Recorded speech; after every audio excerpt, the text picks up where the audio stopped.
Hello friends, उम्मीद है आप सब लोग अच्छे होंगे। तो आज हम लोग मटेरियल इंजीनियरिंग में इंट्रोडक्शन ऑफ फेज डायग्राम के बारे में डिस्कशन करेंगे।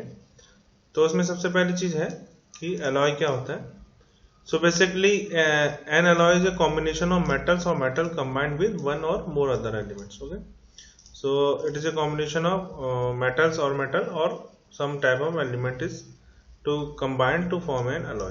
Okay, हम एक चीज इंपॉर्टेंट ये आती है कि हम लोग अलग बनाते हैं क्यों। ठीक, तो ऐसा इसलिए है क्योंकि जो इसकी केमिकल और फिजिकल प्रॉपर्टीज हैं, ठीक, वो हम लोग इजली चेंज कर सकते हैं अपनी रिक्वायरमेंट के हिसाब से, जबकि प्योर मेटल में ऐसा कर पाना काफ़ी मुश्किल है। ठीक, so that's why we make alloys. और जैसा आपको पता ही है कि alloys are mixture of two और मोर मेटल्स और elements. So next thing is your substitutional and interstitial solid solution. Okay, so I already discussed this, just revive. Just revising. So substitutional solids are those solids where the solute atom is larger enough that it can replace the solvent atom. Okay, so जब substitutional solids बनेगा in that case क्या है कि जो आपका solute atom है, जो बाहर से आ रहा है atom है, its size is larger as compared to your solvent. ठीक, जो solvent जो main है उसमें solvent रहता है जिसमें दो चीजें होती हैं। solution जब बनता है there is some one thing is called solvent and other one is called your solute. Okay, so this solution इन दोनों में अंतर क्या है कि solute is less as compared to your solvent. Okay, so in this case the blue dots are representing the solvent portion, which is the main constituent, and the solute atom is outside. So when solute atom is coming from outside, it is going to replace some solvent. ये कब होगा, जब replace कब करेगा, जब इसका जो size है that is comparable to your solvent atom. Okay, जो पहले से एटम मौजूद है उनसे कंपेयर होगा, कंपेरेबल होगा, तो ज्यादा अंतर नहीं होगा इन that case. So the examples are copper and nickel and Ag and Au type of solid solutions are going to form substitutional solid solution. Okay, similarly there is one thing which is called interstitial solid solution. In this what is going to happen, the solvent, these blue dots are showing the solvent, इनके बीच में कहीं पे जो solute के atoms हैं, okay, that are going to fit. These blue dots are showing the solvent, जिनके बीच में solute जो black dots दिख रहे हैं आपको, ये small से, these are going to fit. और for this case क्या है कि ये जो atoms हैं उनका size as compared to जो main solvent atom है उनके कंपेरिजन में काफी कम है। okay, इसका very important example है carbon in iron which is steel. जो आयरन के अंदर जो हम कार्बन मिलाते हैं, जो कार्बन और आयरन के जो एटम्स हैं उनके साइज में काफी डिफरेंस है। That's why the carbon is going to fit in the interstitial sites of the iron atoms. Okay, to form the solid solution. So this is how the main point of difference between the substitutional and interstitial solids. These substitutional solids are further arranged into ordered and non-ordered form. Okay, now we are going to discuss about important definition. Okay, so first one is your components. Okay? The elements or compound which are mixed initially. जैसे example है आपका aluminium और copper. Suppose करिए आपको कोई alloy बनाना, in that case aluminium and copper का alloy जो बनाएंगे, so this alloy aluminium and copper is forming the components. Okay, these two are the components. अब क्या ये एलिमेंट्स ही हो सकते हैं कि एल्युमिनियम हो या सिर्फ कॉपर हो? No. In case of iron and iron carbide diagram, we will study it later. Iron is Fe and iron carbide is not singularly Fe, it is combination, it is compound of iron and carbon. Okay, so this may be a compound also. Okay, no need that it is only an element, it may be a compound also. Okay, that's why it is written the components, the elements or compounds which are mixed initially. ठीक है, जो ये जो है initially जो mix करेंगे that is going to called components. It may be an element or a compound. Okay, अब एक चीज इंपॉर्टेंट टर्म आता है जिसको बोलते हैं हम सिस्टम. ये हम लोग इस तरह से समझ सकते हैं, जिस चीज की आप स्टडी करते हैं उसको हम लोग सिस्टम बोलते हैं. ठीक है, अगर एक सपोज करिए आपके पास इतनी बड़ी बाल्टी है, उसमें इतने छोटे से पोर्शन की आप स्टडी कर रहे हैं वाटर के फ्लो को इस छोटे से बकेट के अंदर, then we are going to जिस चीज की से आप स्टडी कर रहे हैं that is called your system. अगर आप पूरी बकेट की स्टडी कर रहे हैं that is whole your system. अगर आप जितना ज्यादा इसका एरिया बढ़ाएंगे that is going to system. और इसके बाहर जो है वो सब यूनिवर्स है. ओके, सो जो चीज आप स्टडी करते हैं उसको हम लोग सिस्टम बोलते हैं. एक इंपॉर्टेंट चीज आती है जिसको बोलते हैं सॉल्युबिलिटी लिमिट. ओके, इसको हम इस तरह से समझ सकते हैं. सपोज करिए आपने एक कप ऑफ या फिर ग्लास ऑफ वाटर लिया, ठीक है, which is basically H2O.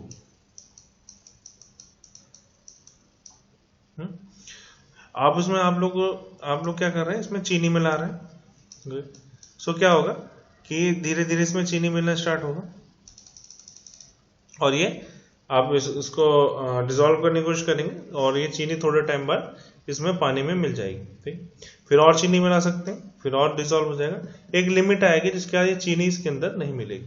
Okay, और वो क्या होगा, जो चीनी के जो पार्टिकल्स है that are going to settle on the bottom portion of the glass. So this H2O plus जो शुगर है, it is forming a which is called sometimes in loose term is called syrup. Okay, which is a liquid solution of H2O and sugar. ये this is forming a phase itself. Okay, and this the solid particle is another phase. Okay, first thing is this.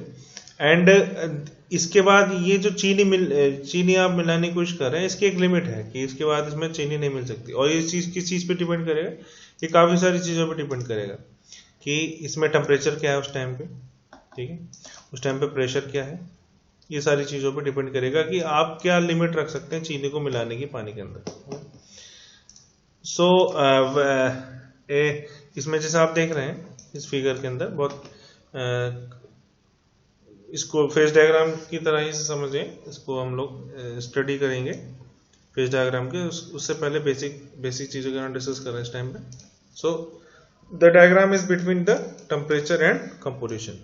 Okay, चीनी वाले solution example का ही है, चीनी and water वाले example का. सो this is your sugar and this is your water. Sugar हमने जैसे जैसे 0, 20, 40, 60, 80 एंड 100, जैसे ये क्या है, परसेंटेज है. एंड सिमिलरली अब जैसे स्टार्टिंग में जब आप शुगर 0 है, इन दैट केस वाटर इज 100%. जैसे जैसे आप शुगर की परसेंटेज बढ़ाएंगे, शुगर 20% है तो वाटर 80% हो गया. ठीक है, शुगर 40% हो गया तो water is going to be 60%. This is how this chart is made.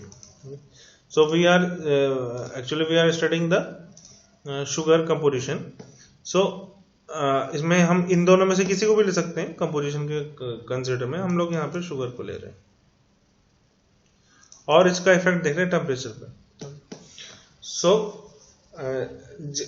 आपने क्या करा, कंपोजिशन बढ़ाया शुगर का, एक लिमिट आएगी.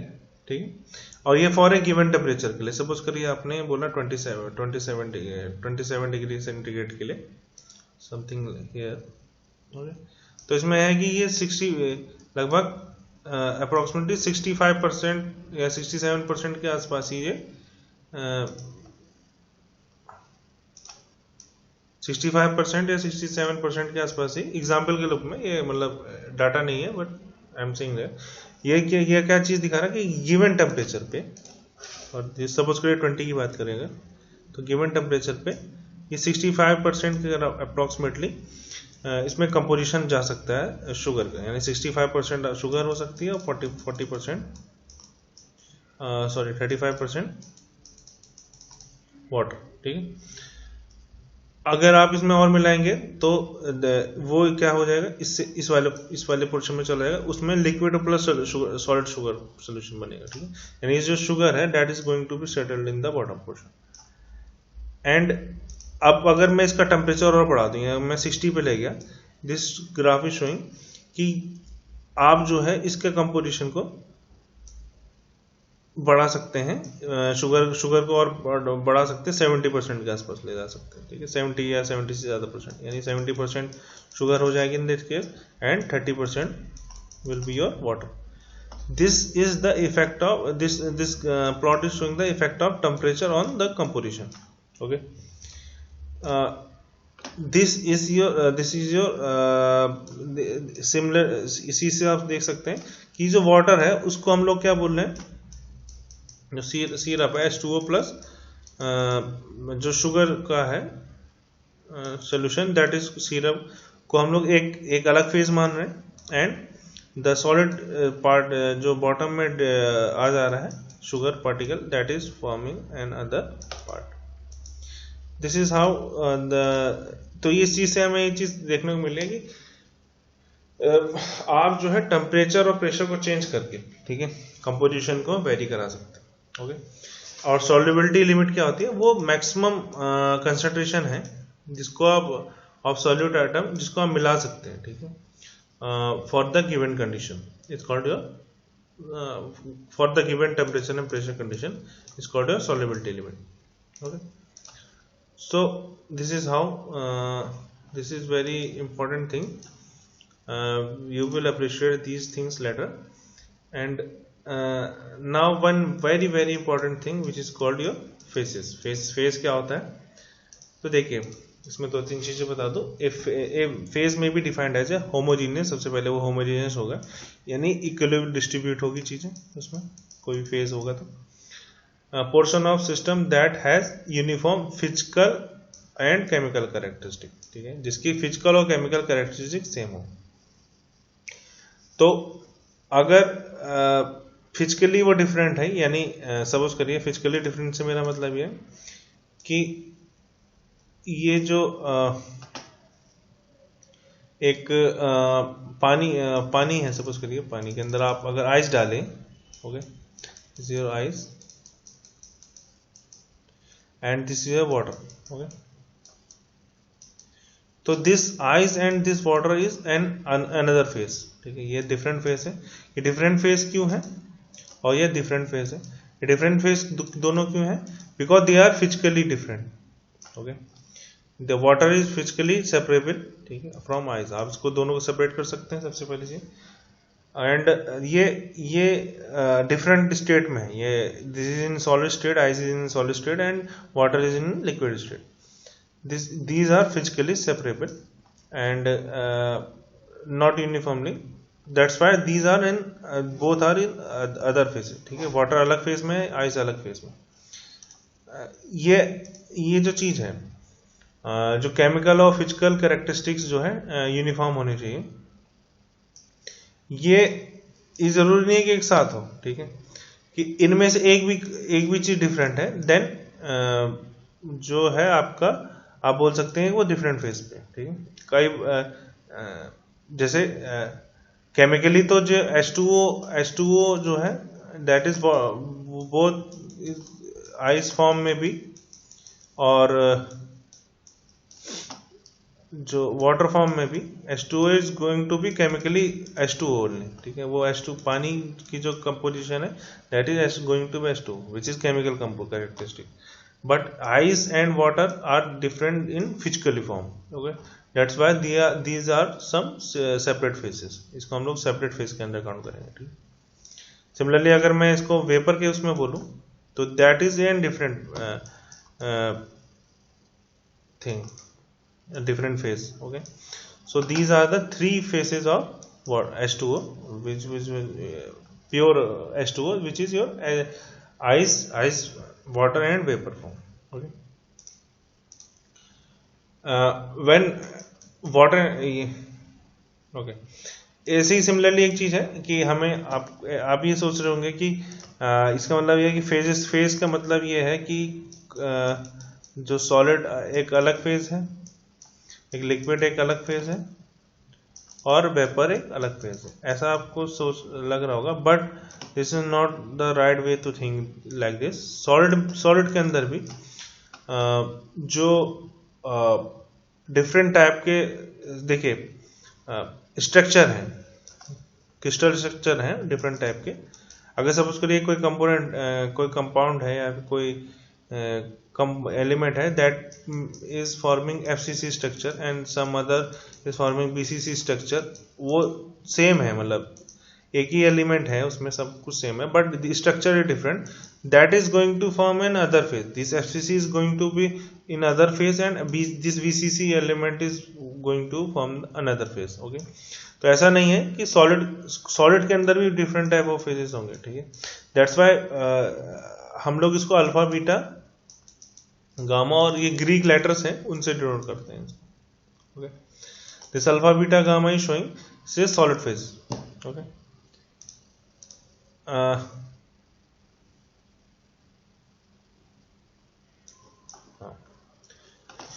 Next important thing is equilibrium, जिसको हम फेज इक्विलिब्रियम जिसको बार बार बोलने की कोशिश करते हैं। तो अब इक्विलिब्रियम से हमारा मतलब है क्या? So a system is in equilibrium if its free energy at the minimum at a given specified combination of temperature, pressure and composition। तीन इंपॉर्टेंट कैरेक्टरिस्टिक्स हैं, टेम्परेचर चीजें हैं और तीन important, that is temperature, pressure and composition. इसी के बारे में हम लोग बार बार इस पूरे जो फेज डायग्राम वाला पोर्शन है, यही तीनों चीजें हमारे सामने बार बार आने वाली हैं, that is temperature, pressure and composition, okay. उनमें भी इंपॉर्टेंट है टेम्परेचर एंड कंपोजिशन सबसे ज्यादा। तो देखिए क्या है, किसी भी चीज को ये होता है कि वो अपनी जो फ्री एनर्जी है, इंटरनल एनर्जी, उसको लो से लो रखें, ठीक है। सो जितना ज्यादा वो अपनी एनर्जी को लो रखेगा, that is going to be in stable state, और इसको हम बोलते हैं इक्विलिब्रियम स्टेट में, ओके। जैसे इसकी एनर्जी इंक्रीज करेगी, दैट वो जो है स्टेबल से अनस्टेबल स्टेट में चला जाएगा और वो कोशिश करेगा कि वो स्टेबल स्टेट को अटेंड कर दे, ठीक है। यानी कोई भी सिस्टम है, कोई भी चीज है, वो स्टेबिलिटी की तरफ जाने की कोशिश करती है, ठीक है। और जब आप उसको जो है किसी तरह से उसको अनस्टेबल करेंगे, that is the system is or the thing is going to try to get rid of this unstability and going to the stability position, ठीक है। और ये क्यों हो रहा है? क्योंकि उसकी एनर्जी ज्यादा होगी, ठीक। तो हम लोग क्या करते हैं इसमें, तो टेम्परेचर, प्रेशर और कंपोजिशन है, इसको वेरी अगर आप कर रहे हैं, ठीक है, तो क्या है कि उसकी वो अनस्टेबिलिटी आने लग जाती है, ठीक। और फिर वो धीरे धीरे एक इस तरह से चीजों को आपस में चेंज करता है कि वो अपनी जो एनर्जी है उसको लो से लो रख पाए, ठीक है। So this is what is written, a change in T temperature, pressure and composition for the system will result in an increase in the free energy and possible changes to another state whenever there is free energy lower. So system जो है अपनी energy को कम से कम रखने की कोशिश कर रहा है। आपने सपोज करें टेम्परेचर इंक्रीज करा, तो वो जो है दूसरी चीजों को अफेक्ट करने लग जाता है, टेम्परेचर इंक्रीज करेंगे तो उसकी एनर्जी इंक्रीज करेगी और वो स्टेबल स्टेट पे जाने की कोशिश करेगा, ठीक है। और स्टेबल स्टेट पे जब पहुंच जाएगा, तो हम बोलेंगे कि अब ये इसी वाली स्टेट को अटेंड कर चुका है और उसी पे रहेगा कि वो सबसे स्टेबल स्टेट है, यानी lowest lower possible in those conditions are the state. Okay.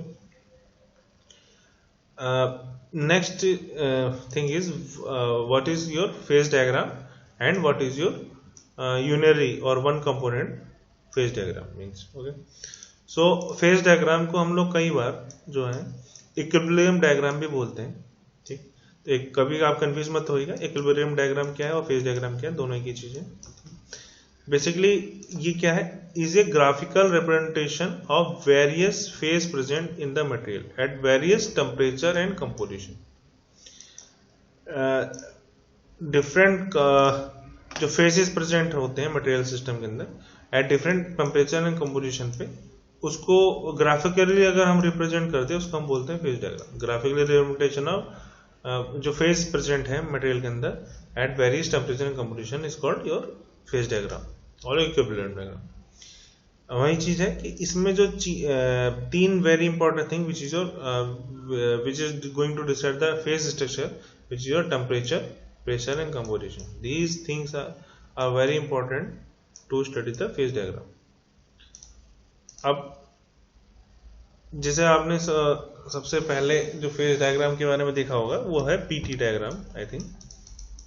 तो एक चीज ये समझ लीजिए कि जो फेज डायग्राम है वो इन तीनों में से किसी भी चीज पे बन सकता है, टेम्परेचर, प्रेशर और कंपोजिशन. और मेरे टाइम ये जो है डिफरेंट ये काफी स्ट्रक्चर पे फेज स्ट्रक्चर पे काफी इफेक्ट करती हैं सारी चीजें, इसलिए हम लोग इनकी बातें करते हैं.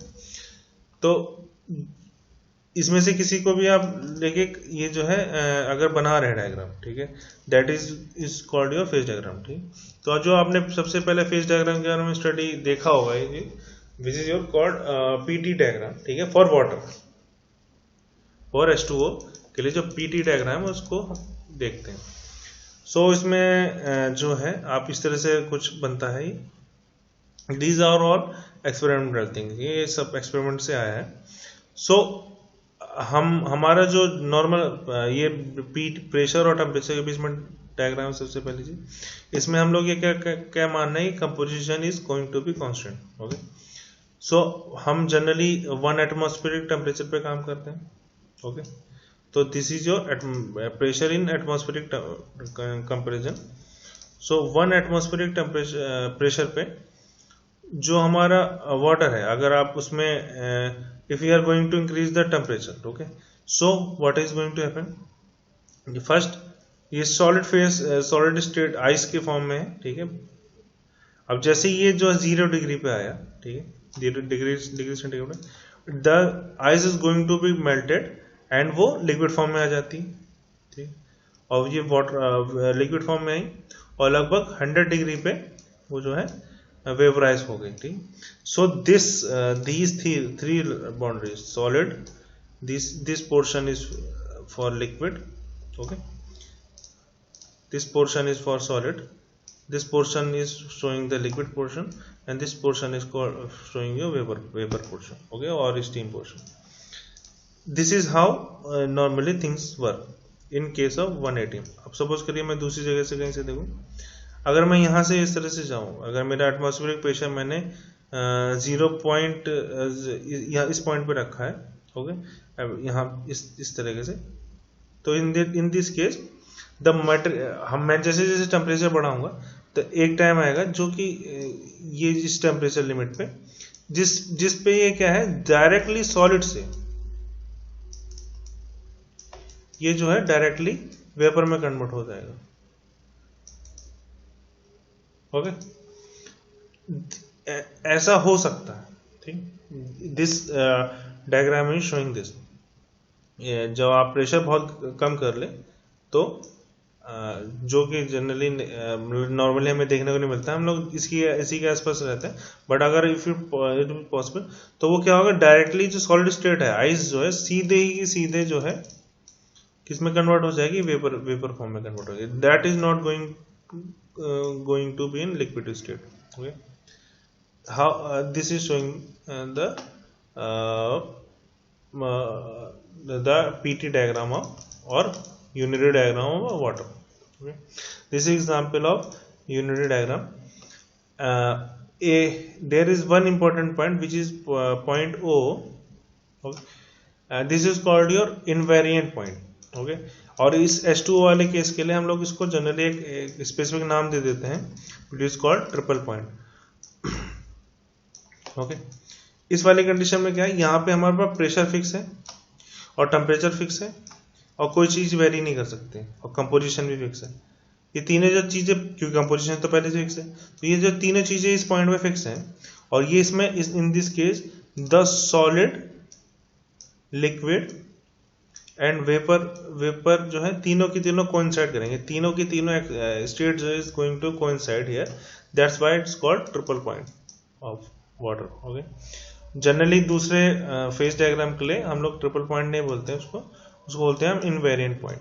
ठीक है, जो वेरी ना करे किसी भी इसको, क्योंकि आप इसको उठा के कहीं और नहीं रख सकते हैं, ये इसी जगह पे, यानी इतने प्रेशर पे ही मिलेगा आपको, इतने ही टेम्परेचर पे मिलेगा, इतने ही कंपोजिशन पे मिलेगा. That's why this is called invariant point. Okay. This is your example of unitary और वन कंपोनेंट डायग्राम. इसमें क्या है, कंपोनेंट क्या है हमारे पास, वो है H2O. सिंपल, एक ही कंपोनेंट है, दैट इज योर H2O. इसके अलावा कोई कंपोनेंट नहीं, that's why it's called unitary diagram. ऐसे अगर हमारे पास बाइनरी डायग्राम की, फेज डायग्राम की बात करूं, उसमें बाइनरी से मेरा क्या मतलब, क्या इसमें दो कंपोनेंट होंगे. ओके. सबसे पहली चीज. और अगर मैं टर्सरी फेज डायग्राम की बात करूं तो उसमें हमारे पास 2-3 कंपोनेंट होंगे. तो इस तरह से काम करता है. तो जैसे जैसे आप नंबर ऑफ कंपोनेंट्स बढ़ाएंगे, the diagram is going to be complex and phase diagram is going to be complex one. Okay. So generally जो आपके सिलेबस में है, that is your binary phase diagram के बारे में डिस्कस करना है.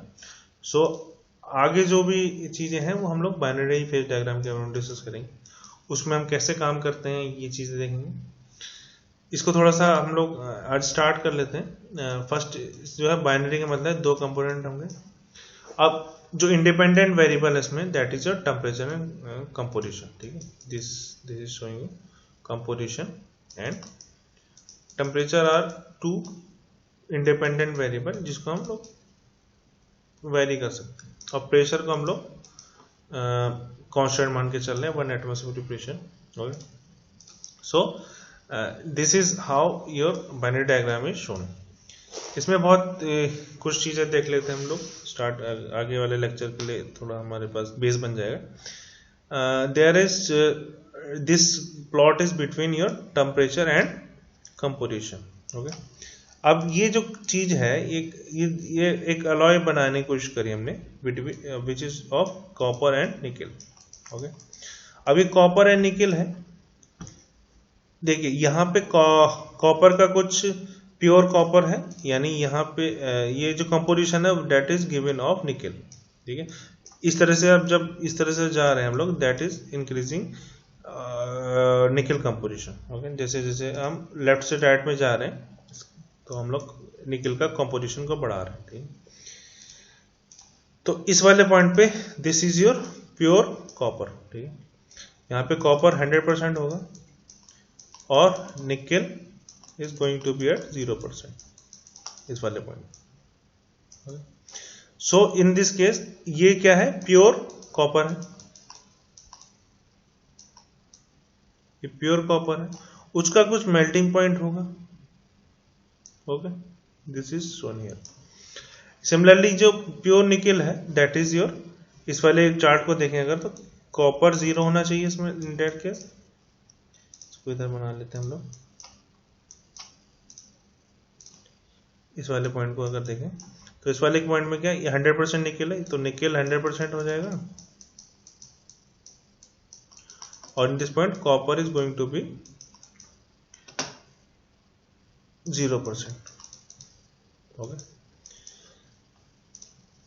तो ये इसका मेल्टिंग पॉइंट है और ये इसका मेल्टिंग पॉइंट है. ठीक. तो 1085 is melting point of copper and 1453 is melting point of निकल विच इज प्योर. अगर प्योर उसकी बात करें, अब हमने क्या करा, इसका अलॉय बना दिया. ठीक है. तो अब उस अलॉय का टेम्परेचर क्या रहेगा. ठीक. तो मेल्टिंग टेम्परेचर क्या रहेगा? तो जनरली ये सोचते हैं कि भाई ठीक है, ये कॉपर का है और ये निकल का है, इसके बीच में एक लाइन खींच लेते हैं, ठीक है। जो एवरेज लाइन होगी, इन पॉइंट को जोड़ देते हैं, इन दोनों पॉइंट्स को, तो हमें मिल जाएगा कि डिफरेंट कंपोजिशंस पे, ठीक है। सपोज करिए आप जैसे जैसे लेफ्ट से राइट में जाएंगे तो यहाँ पे कॉपर का composition is going to decrease, ठीक है। ये जो है कंपोजिशन क्या हो जाएगा इस वाले पॉइंट पे, सिर्फ 20 वाली बात करूँ तो यहाँ पे हो जाएगा कॉपर जो है 80% बचेगा एंड निकल इज गोइंग टू बी 20%, क्योंकि निकल के कंपोजिशन के लिए टर्म्स में बात कर रहे हैं हम लोग। तो आपके दिमाग में आएगा कि हम लोग ये स्ट्रेट लाइन खींच लेते हैं और ये जो स्ट्रेट लाइन है that is going to give that melting point of this alloy, okay. Copper और निकल का जो कंपोजिशन है इसके करस्पॉन्डिंग हमें मिल जाएगा, but things are not like that. So हमें क्या मिलता है कि हमें एक स्पेक्ट्रम मिलता है in this case which is your like this. एक लिक्विड स्ट्रेट लिक्विड के लिए है ये इस तरह से जो है, तो इसके नीचे जो है क्या दिखा रहा है, इसके नीचे ये दिखा रहा है कि ये जो ये वाला पोर्शन है, इसके ऊपर लिक्विडस लाइन जो हमें दिख रही है, इसके ऊपर वाला जो पोर्शन है दैट इज ओनली लिक्विड, और ये जो सॉलिडस लाइन है उसके नीचे है वो पूरा जो नीचे वाली लाइन है दैट उसके नीचे जो है पूरा पूरा सॉलिड रहेगा। This is how things work. अब और इसके बीच में जो है दैट इज योर सॉलिड और लिक्विड का कंपोजिशन। सो दीज इस वाली स्टेट ये कौन सी है इसमें लिक्विड फेज में, ये जो अल्फा है वो क्या दिखा रहा है, alpha is showing you solid, ठीक है। जैसे मैंने बताया कि अगर कहीं पे भी अल्फा बीटा गामा आ रहा है या कोई भी ग्रीक लेटर आ रहा है that is showing you solid only, सबसे पहली चीज तो ये। और ये सॉलिड का अलग अलग फेसेस होंगे, ठीक है। In this case alpha is showing some type of solid जिसका अलग फेस है, ओके। सो जी ये जो अब जैसे यहाँ पे आपने क्या करा, हमने जैसे जैसे इस कंपोजिशन करस्पॉन्डिंग टेम्परेचर इंक्रीज करा तो यहाँ पे यहाँ तक तो सॉलिड रहेगा। इसके बाद ये जो पोर्शन है बीच वाला इतना छोटा सा, उसमें क्या रहेगा, ये लिक्विड प्लस सॉलिड में होगा और यहाँ से फिर प्योर लिक्विड में कन्वर्ट हो जाएगा, ओके। अब अगर ये प्योर कॉपर वाली कंडीशन लो, इसमें वाले केस में क्या होगा, मैं जैसे टेम्परेचर बढ़ाऊंगा ये सॉलिड था यहाँ तक और इसके बाद तुरंत लिक्विड में कन्वर्ट होगा प्योर, क्योंकि प्योर है, पूरे मेटल का जो कंपोजिशन होमोजेनियस होगा। तो इन दैट केस ये जो पूरा है जो है सॉलिड से सीधे लिक्विड में कन्वर्ट हो जाएगा। बट जैसे ही आपने निकल मिलाया इसमें, इन दिस केस यहाँ तक तो ये सॉलिड रहेगा सॉलिडस लाइन तक, उसके बाद ये क्या होगा, यहाँ पे लिक्विड प्लस सॉलिड होगा मिक्सचर आएगा एंड देन पूरा का पूरा लिक्विड पोर्शन मिलेगा, liquid. That's why these lines are called liquidus, जिसके बाहर जो है लिक्विड मिल रहा है हमें, और ये जो है हमें सॉलिडस लाइन के नीचे पूरा पूरा सॉलिड मिल रहा है, ठीक है। और इन दोनों इसके बीच में हमें लिक्विड प्लस सॉलिड मिल रहा है, ठीक है। और प्योर निकल वाले केस में भी सेम है, जैसे जैसे टेम्परेचर बढ़ाएंगे, ठीक है, एक पॉइंट आएगा इसके बाद ये सॉलिड स्टेट है उसे सीधे सीधे लिक्विड स्टेट में कन्वर्ट हो गया, ठीक है। This is how things work. ये तो बहुत सिंपल डायग्राम है, इसके बारे में हम लोग थोड़ा और डिस्कस करेंगे ताकि हम लोग ये चीज़ समझ सकें कि ये जो बाइनरी फेज डायग्राम है उसका यूजेस क्या है, उसमें जो हम लोग कैलकुलेशंस जो हैं वो कैसे करते हैं फेज डायग्राम के। और इसके बाद हम लोग थोड़ी कॉम्प्लेक्स चीज़ें देखेंगे, ठीक है, डिफरेंट टाइप रिएक्शंस देखेंगे। सो बेसिक चीज़ें हैं, ये सबसे one of the simplest phase diagram है कॉपर निकल का, ठीक है। ये हमें काफ़ी मदद करेगा आगे चीज़ें समझने के लिए। So I think today we are going to end this lecture and we will continue this topic in later classes. So these are some of the references which I used to make this presentation. Yeah.